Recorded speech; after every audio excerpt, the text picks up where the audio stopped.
Bonjour, c'est Omar Nying. Je suis le responsable du programme de formation de Sénégal, en même temps formateur en insertion professionnelle et création d'entreprise. Donc nous sommes là aujourd'hui réunis pour une formation des facilitateurs pour les artisans. Donc l'idée c'est de former les artisans sur 3 piliers: l'éducation financière, entrepreneuriat numérique et vision entrepreneuriale. Donc qui va les forger à être formalisés, donc être professionnels et aussi labellisés. Ok, le programme Elanchi Artisanat est composé de 12 modules, notamment les 2-3 modules que nous venons de faire, donc qui sont tout ce qui est budget, épargne, et aussi on a touché une partie du leadership, voilà, pour leur booster dans la première partie. L'idée, c'est de créer des facilitateurs avec les associations qui nous travaillons, parce que Sénégal ne fait pas de service direct, nous faisons des transferts de compétences. Donc, d'où l'importance dans chaque département ou bien localité où nous allons nous former des facilitateurs.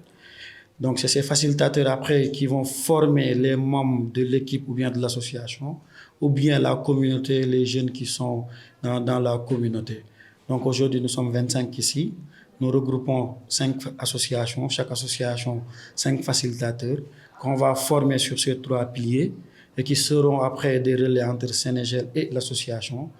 L'idée, c'est de, après, former les membres de l'association durant leurs activités annuelles. Il y aura 3 jours de formation intensive que ces facilitateurs vont former ces membres. Sénégal va venir superviser et donner les attestations. Extraordinaire parce que c'est très difficile d'enseigner ou bien de donner des cours à des vraiment adultes parce que des fois c'est trop compliqué, particulièrement les artisans. Avec leurs problèmes de timing, donc tout ce qui est derrière eux, des fois c'est un peu compliqué. C'est pourquoi nous utilisons cette méthodologie qui est participative, cette approche, pour leur permettre aussi de mieux comprendre les concepts que nous définissons. Parce que la majeure partie d'entre eux sont des gens qui ne sont pas instruits, je peux dire, ou bien qui n'ont pas ce niveau d'études vraiment élevé. C'est pourquoi nous utilisons la méthodologie participative, les interactions. Et d'habitude, c'est des personnes aussi qui ont vraiment qui ont la connaissance, qui ont cet esprit de dépassement, qui savent vraiment utiliser les modules que nous faisons, mais bon, qui ne savent pas exactement comment l'utiliser. Donc, du coup, c'est pourquoi nous utilisons cette méthode participative pour leur permettre de sortir ce que nous faisons. Parce que Sénégal, l'approche qu'ils utilisent, c'est l'approche 80-20. 80% de ce que nous faisons viennent des participants. Nous, on n'apporte que 20%. Non, l'idée, c'est de le faire dans les 46 départements. Donc, le lancement, on l'avait fait à Thiès. On a fait aussi le premier cohorte avec le chambre de métier, à Thiès aussi. Maintenant, on touche carrément les associations. Donc, l'idée, c'est de le faire dans les 46 départements. On démarre à Thiès avec les départements de Thiès et les autres localités, notamment Mbour, Ngaye, etc. Man maa ngi tudd Mengue Ndiaye nekk facilitatrice en insertion professionnelle au niveau de Sénégal, en même temps chargée de partenariat institutionnel au niveau de Sénégal. Waaw, premier jour bi bés bu riche la, bés boo xam ne vraiment participants yi nga xam ne mooy artisans yi joxe nañ ci seeni connaissance comme niñ koy waxee. Comme Sénégal dafa ñëw pour dooleel artisans yi ci yenn modules yi nga xam ne peut-être wala thématique yi nga xam ne artisans yi daawuñu am chance di ko am ci compétence tey ñu dooleel leen si muy doon premier jour boo xam ne vraiment ba ñu ñëwee ci li nga xam ne mooy wàllum budget artisans yi gën na ñu xam lan mooy budget ba ñu lan nañuy préparer seen budget ba xam ne kat seen biir entreprise lii lay laaj comme budget. ñëw aussi ci wàllum épargne ñu xam lan mooy épargne lan moo tax ñu war a épargne ak njëriñu épargne lan la donc muy 2 jours yoo xam ne vraiment commencé nañ ko ci partage commencé nañ ko aussi ci connaissance yu am solo mais commencé nañ ko aussi ci dolleekuwaat ci kenn ku nekk ci participants yi nga xam ne ñoo fi nekk. waaw Sénégal yàlla dafa def dafay utiliser méthode 80-20-20 mooy lii ñeent fukki yëpp ci ñi nga xam ne ñoom la ñuy jox xam-xam bi lay jóge mën nañ ne 20% yi ci ñi nga xam ne mooy facilitateurs yi lay jóge te yàlla def na ay artisans lañ ko sékkal ñu nekk ay chef d'entreprise di jàng métier ba tey yor seen entreprise bopp tey jii formation yi ñu ko daan gis bu njëkk xëy na lu ci ëpp ñu koy joxe actuellement ñi nga xam ne ay professionnels yi gën a am ñu gën a avancé ci wàllum njàng lañ koy jox tey ñu koy jox artisans yi mais méthode bi ñu utiliser ni ñu leen di jàngalee muy méthode pratique ba nga xam ne kenn ku nekk da ngay génne li nekk ci yow ci travail groupe yi nga xam ne def nañ ko ci groupe yi ñuy liggéey nga gis waxtaan bi diisoo bi sottante xalaat bi nu muy amee ba nga xam ne tey jii facilitateur bi nga xam ne mooy facilité bu ñëwee day def lu tënk ñoom li ñuy génnee ba pare doog leen a dolli li nga xam ne moom la indi muy méthode boo xam ne méthode bu am solo la ba nga xam ne man mi nga xam ne jànguma école dinaa ci mën a xam dara ki jàng école dina ci mën a xam dara ki nga xam ne egg na benn niveau boo xam ne niveau bu élevé la ci wàllum jàngit dina ci mën a xam dara. waaw du fi yem parce que ay facilitateur lañ doon formé tey parce que lii mooy 3e fois bu Sénégal di ñëw au niveau de Thiès bañ defee lancement beeg léegi ñii ñu nga xam ne mooy 25 personnes yi fi ñëw tey dañ leen formé tàggat leen pour que ñoom ñu pare liñ leen jox ñu dem yombal ko seen yeneen moroom yi nga xam ne peut-être bénéficier wuñ ko bokk ci seen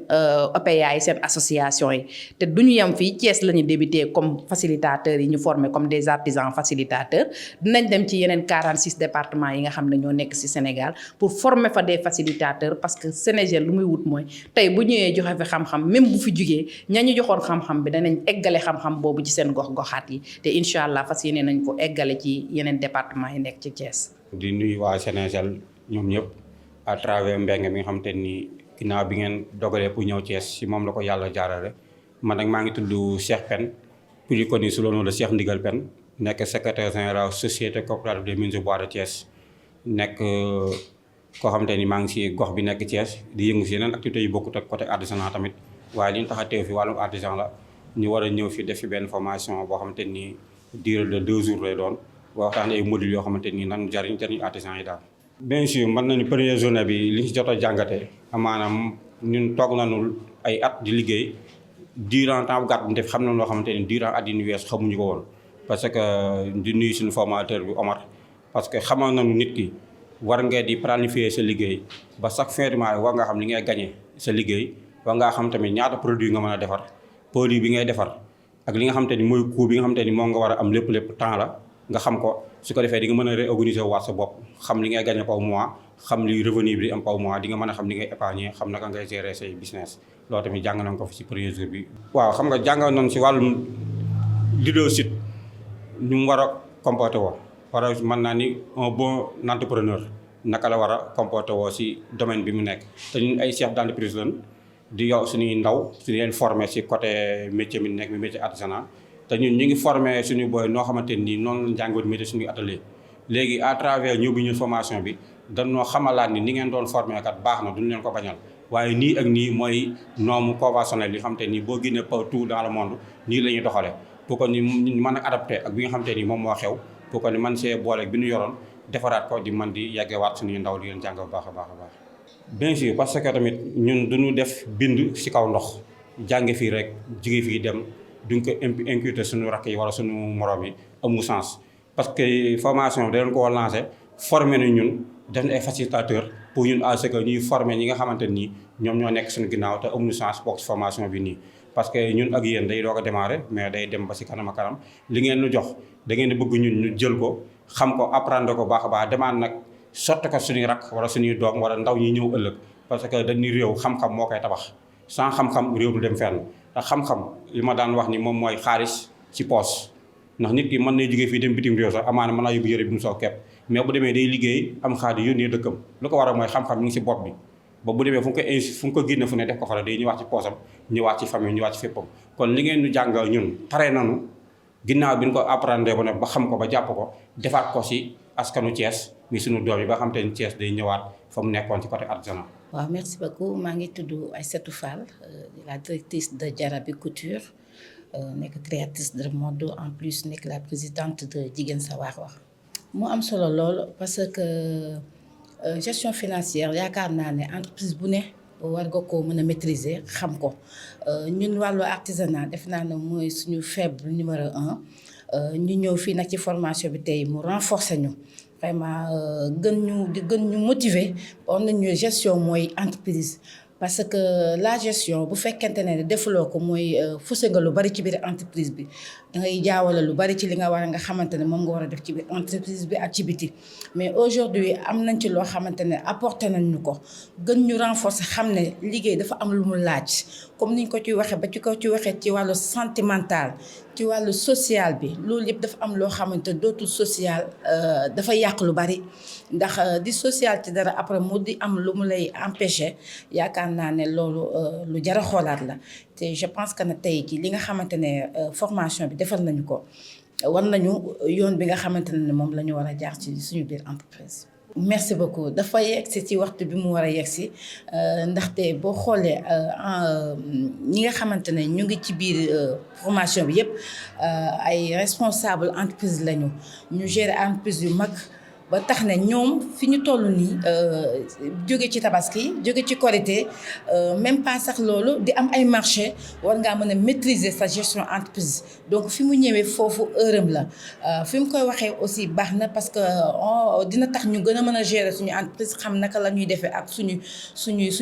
suñuy papier formalisé wu comme ni ñu koy waxee ndax dañuy jaawale papier entreprise ak papier individuel donc loolu c'est bien à départager parce que sa papier entreprise bokkul ak sa papier bi nga xamante ne moom moo nekk à ton nom donc te loolu gën nañ ñu ci sensibiliser wan ñu xam ne naka la ñu ci war a taxawee. waaw di leen ci gën a woo rek parce que vraiment di leen remercier ndax liggéey ngeen ci liggéey bu rafet. ndax lii képp ku ne war nga cee mën a ñëw ndax bu fekkente ne dañ lay former nga pare dem former waat ñi nga xam ne sa ginnaaw loolu c'est un avantage ba pare opportunité la ñu bari yaakaar naa ne ñàkk jot ak yenn gàllankoor yi moo leen tee ba ñëw ñu ci formation bi mais yaakaar naa waa CNESEL dinañ ko defaraat pour mën a indi ñeneen ñi nga xamante ne formation bi rëcc na leen ñu mën ko defaat parce que dama ciy lancer un appel ñi nga xamante ne ñoom ñëpp ñu ngi ci bëggoon te mënuñ ci woon bokk ñi bëggoon bokk te yàlla dogaloo aussi ñuy bokk ci ñu mën a préparer wu pour mën cee bokk parce que lu am solo la am na solo lool vraiment parce que ni ñuy renforcer dañ koy soxla parce que bu fekkee dañuy encadrer des jeunes yaakaar naa ne renforcement bi lu ci am solo la ci ñun ñi nga xam ne chef d'entreprise yi